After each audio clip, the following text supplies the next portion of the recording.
ഇപ്പോൾ നമ്മോടൊപ്പം സാമ്പത്തിക വിദഗ്ധ ഡോക്ടർ മേരി ജോർജ് കൂടെ ചേരുന്നുണ്ട്. മാം നമസ്കാരം. സ്വർണത്തിന് റെക്കോർഡ് തകർച്ചയാണ് ഇപ്പോൾ അനുഭവിക്കുന്നത്.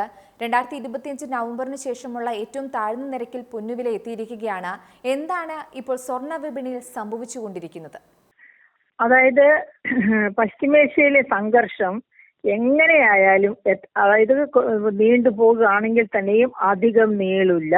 താമസിയാതെ തന്നെ അതിനൊരു പ്രതിവിധി കാണും കാരണം എന്നതാണ് ഏറ്റവും അതിന്റെ ബേസിക് ആയിട്ടുള്ള കാരണം. അതോടൊപ്പം തന്നെ നമ്മൾ കാണണം ഈ ഒരു സാഹചര്യം ഉരുത്തിരിഞ്ഞു വരുന്നത് കൊണ്ട്, അതായത് അമേരിക്കയും ഇറാനും, ഇസ്രായേൽ സഖ്യം ഇറാനുമായിട്ട് ഒരു ഒത്തുതീർപ്പിന് തീരുമാനമായി എന്ന് ഒരു വശത്ത് അറിയുന്നു. അത് തന്നെയാണ് ആഗോളതലത്തിൽ ഒരു തനി തങ്കത്തിന്റെ വിലയിൽ കുറവ് വന്നു. അതായത് ആഗോളതലത്തിലുള്ള പ്രതിഭാസത്തിന്റെ ഫലമാണ് അങ്ങനെ വില കുറഞ്ഞത്. 31.1 ഗ്രാം തനി തങ്കത്തിന്റെ സ്വർണമാണ് വില കുറഞ്ഞിരിക്കുന്നത്, നല്ല രീതിയിൽ കുറഞ്ഞിരിക്കുന്നു. അത് തന്നെ ആഗോളതലത്തിൽ സ്വർണത്തിന്റെ വിലയെ സ്വാധീനിക്കും. അപ്പം ഓഹരി വിപണികളിലേക്ക് നോക്കൂ. നമ്മുടെ ഓഹരി വിപണി തന്നെ ഈ വർഷം വലിയ നഷ്ടത്തിൽ ഒരുപാട് നാൾ ഓടിയതാണ്. ഈ പശ്ചിമേഷ്യ സംഘർഷം തുടങ്ങിയത് മുതൽ ഏതാണ്ട് 15 ലക്ഷം കോടിയിലധികം നഷ്ടം ഈ വിപണിയിൽ ബോംബെ സ്റ്റോക്ക്, അതായത് സെൻസെക്സിലും നിഫ്റ്റിയിലുമായിട്ടുണ്ടായി. പക്ഷെ അത് ഇപ്പൊ ഇന്നലെ ഇന്നും ഒക്കെ പോസിറ്റീവാണ്, നല്ല രീതിയിൽ പോസിറ്റീവായിട്ട് പോകുന്നു. എന്ന് വെച്ചാൽ ഓഹരി വിപണി ഇപ്പോഴ് ഇൻവെസ്റ്റ്മെന്റിന് മൂലധനം നിക്ഷേപിക്കുവാൻ പറ്റുന്ന മേഖലയാണ്, ലാഭകരമായിട്ട് പോകുന്നു എന്നർത്ഥം. അതുപോലെ ഡോളറിന്റെ നോക്കുക, ഡോളറിന്റെ മൂല്യത്തിലും വർധനവേ ഉള്ളൂ, ഇടിവില്ല.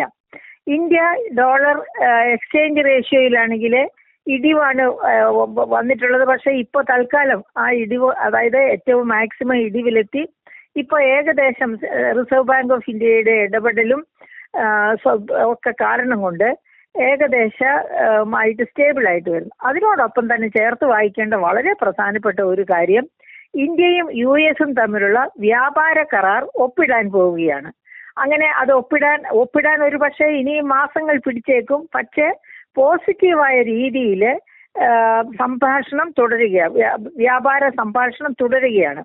അപ്പൊ അങ്ങനെ വ്യാപാര സംഭാഷണം തുടങ്ങുമ്പോൾ ഇപ്പൊ ഇന്ത്യക്ക് മേലെ 10% അധിക തീരുവ അവസാനം US ആക്കിയിരുന്നു.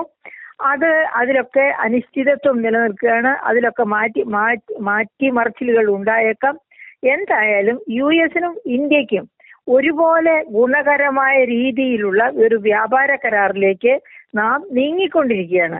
അതിന്റെ പ്രത്യേകത എന്ന് പറഞ്ഞാൽ US ആണ് ഇന്ത്യയിൽ നിന്ന് ഏറ്റവും കൂടുതൽ ഉൽപ്പന്നങ്ങൾ വാങ്ങുന്ന സിംഗിൾ രാജ്യം എടുത്താൽ ഏറ്റവും കൂടുതൽ വാങ്ങുന്ന രാജ്യമാണ്. അപ്പൊ അങ്ങനെയുള്ള US-ഉമായിട്ട് നമ്മുടെ വ്യാപാര പ്രശ്നങ്ങൾ ഉണ്ടായിരുന്നത് കൊണ്ട് തന്നെ നമുക്ക് ഈ വർഷം വ്യാപാര കമ്മി വളരെ കൂടിയിരുന്നു.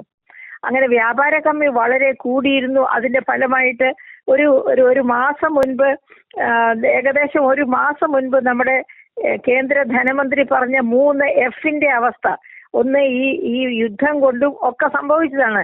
എന്തായിരുന്നു? ഫ്യൂവൽ പ്രൈസസ് വർദ്ധിച്ചത്, ഫെർട്ടിലൈസർ പ്രൈസസ് വർദ്ധിച്ചത്, അതുപോലെ തന്നെ ഫോറക്സ് റിസർവ് കുറഞ്ഞത്, ഫോറിൻ എക്സ്ചേഞ്ച് റിസർവ് കുറഞ്ഞ് ഇന്ത്യൻ രൂപയുടെ മൂല്യം താഴേക്ക് പോയത്.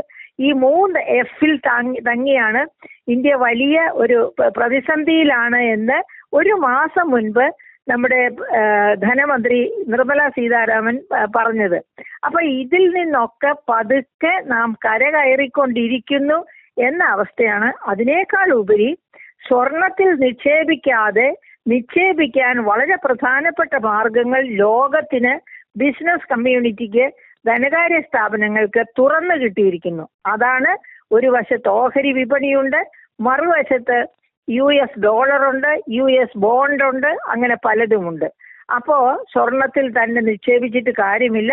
സ്വർണത്തിൽ നിക്ഷേപിക്കുന്നതിനേക്കാൾ ലാഭകരമാണ് ഓഹരി വിപണി.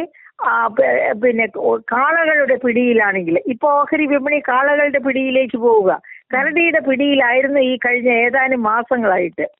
അപ്പൊ അതുപോലെ അമേരിക്കൻ US ഡോളറും US ബോണ്ടും യുദ്ധസമയത്ത് പോലും ഇവരെ അപ്രീഷിയേറ്റ് ചെയ്തുകൊണ്ടിരുന്നു. അവയുടെ കാര്യത്തിലാണെങ്കിലും ആശ്വാസകരമായിട്ട് ആർക്കും ഇൻവെസ്റ്റ് ചെയ്യാം. നഷ്ടം വരുമെന്ന ഭയം വേണ്ട.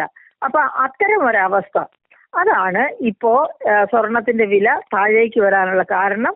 ഞാൻ പലപ്പോഴും സൂചിപ്പിച്ചിട്ടുള്ളതുപോലെ സ്വർണത്തിന്റെ വില സമാധാനാന്തരീക്ഷം ലോകത്തേക്ക് വരികയാണെങ്കിൽ സ്വർണത്തിന്റെ വില ഒരു 80,000-അടുത്തേക്കൊക്കെ താമസിയാതെ പോകും, താഴേക്ക് വരും എന്ന് തന്നെ നമുക്ക് പ്രത്യാശിക്കാം. ഏറ്റവും പുതിയ വാർത്തകളും വിശേഷങ്ങളും വിരൽ തുമ്പിലറിയാൻ സീ മലയാളം ന്യൂസ് എല്ലാ ഡിജിറ്റൽ പ്ലാറ്റ്ഫോമുകളിലും ലഭ്യം.